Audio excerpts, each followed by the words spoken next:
comments. Deputy Connolly. Thank you very much, and I want to clearly say I support this bill, and I want to thank Sinn Féin and particularly Deputy O'Brien for bringing it.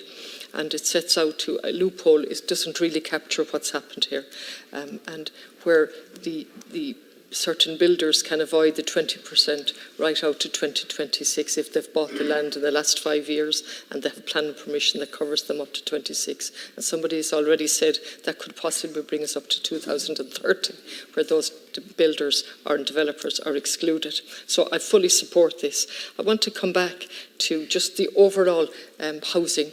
I was elected in February 16, as a lot of other people were. In that time, I have seen 4 housing ministers, beginning with Deputy Kelly, Minister Kelly at the time, Coveney, Murphy, and now Deputy O'Brien.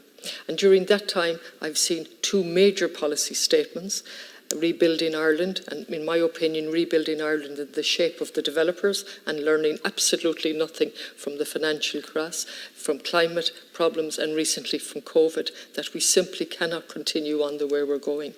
And here we are tonight with another little piece of the jigsaw.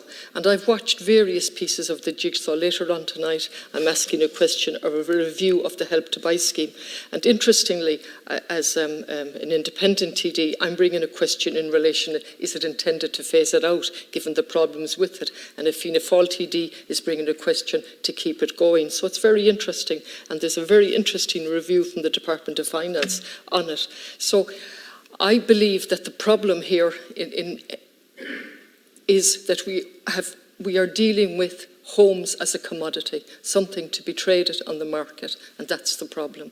And we have repeatedly here in opposition come forward with good ideas. We have appealed to successive governments to declare an emergency and to actually be fully involved in the provision of homes for our people, because that is the most basic requirement for a democracy, and we have utterly failed to do that. And what we have is we have continuously misused language, and in the guise of social housing, in the guise of cost rental schemes, little pieces without an overall recognition. And indeed, in that very good review by the Department of Finance, one of the failures in that review for me, notwithstanding its good analysis, is that it utterly fails to attribute blame or consequences to the various policies that have allowed free rein to the market and created the housing crisis. It didn't happen by itself.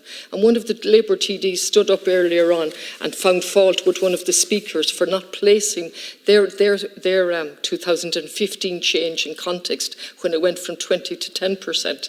And he said there was no shortage of affordable homes at the time in 2015 and no shortage of social housing. Let me say out loud, that is complete revisionism.